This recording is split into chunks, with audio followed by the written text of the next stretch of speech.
Factoring the greatest common factor of a polynomial. The greatest common factor is anything that is within each of the terms that can be factored out to the front of an overall expression.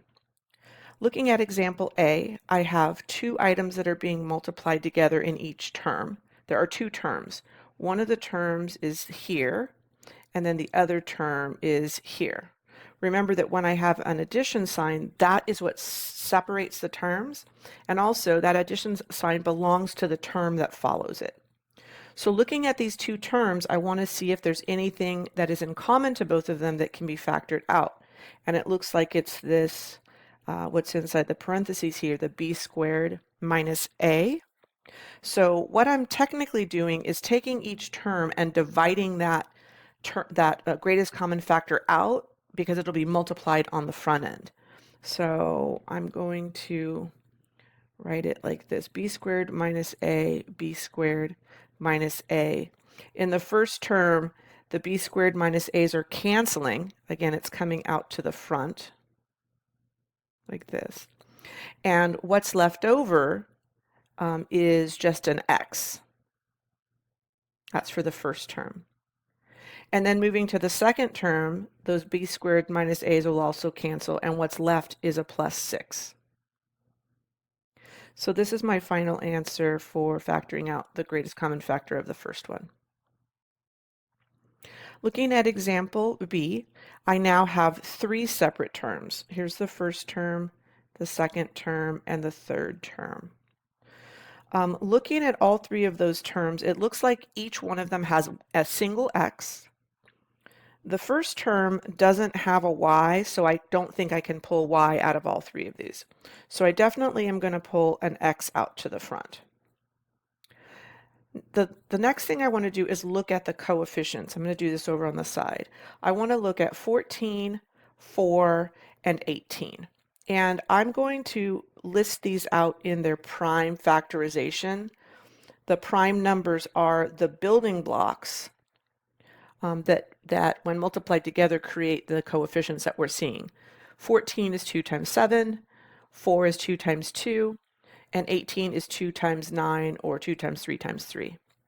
When I list out the prime factors in that way, then I can look for what each of those has in common, which it looks like is a 2. So 2 is also going to be pulled out to the front. So my greatest common factor here is 2 times x. So now what I'll do is I'll divide each of these terms by 2 times x. Looking at the first term, the x's are going to cancel, and the 2 is going to divide into the 14 to give me 7. So I have 7 left over. Looking at the second term, the x's are going to cancel. 2 will divide into 4 twice, and the y is still sitting there. So I'm going to have plus 2y. And then looking at the third term, the x's cancel. 2 goes into 18 9 times, and I still have the y squared sitting there. So this is my final answer for letter B. Looking at example C, it looks like I have x's and y's in all three of the terms. Here are the terms: 1, 2, 3. When I'm going to factor out a variable, I can only take the lowest number that I see as far as exponents. So looking at the x's, for example, this first term has 3 x's, this one has 2, and this one has 1. I have to go with the lowest exponent. The most that they can all factor out would be a single x. So x is going to be factored out to the front. Looking at the y's, I have 1 here, I have 2 here, and I have 3 here. So the most that I can factor out is a single y. All right, so now let's do some side work to think about the coefficients. 30 is 3 times 10, or 3 times 2 times 5.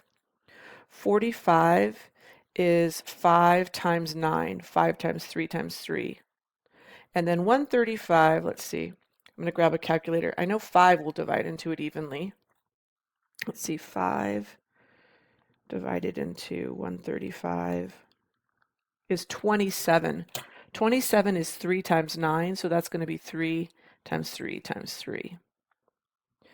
Looking at the prime factorizations of all these numbers, it looks like they all have a 3, and they all also have a 5.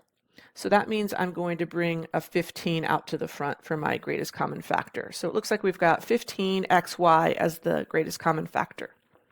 So now I'll look at each term separately, and when I divide 15xy, I want to know what's left over. For the first term, the 30 over 5, that'll be a 2. For the x's, I've got 3 in the numerator and 1 in the denominator, so that'll end up being 2 x's that are left over. And then it looks like both of the y's are going to cancel, so there's none left. I'm going to move my answer over here because I'm going to run out of room. Let's move you down here. All right. Looking at the second term, for the numbers, 45 over 15 will be 3. Oh, that's a minus, not a plus. Minus 3. For the x's, I've got 2 in the numerator, 1 in the denominator, so that means there's 1 still left over. And then for the y's, I've got 2 in the numerator, 1 in the denominator, so there's also 1 y that's left over. And then moving to the last term, 135 over 15. I might use a calculator there, or I can go back over to the factored version over here, and if I took 15 out, I can see that 9 would be left over. So there's going to be a 9 here. X over x, those are both going to cancel. And then for the y's, it looks like I've got 2 more y's in the numerator than in the denominator. So this should be my final answer.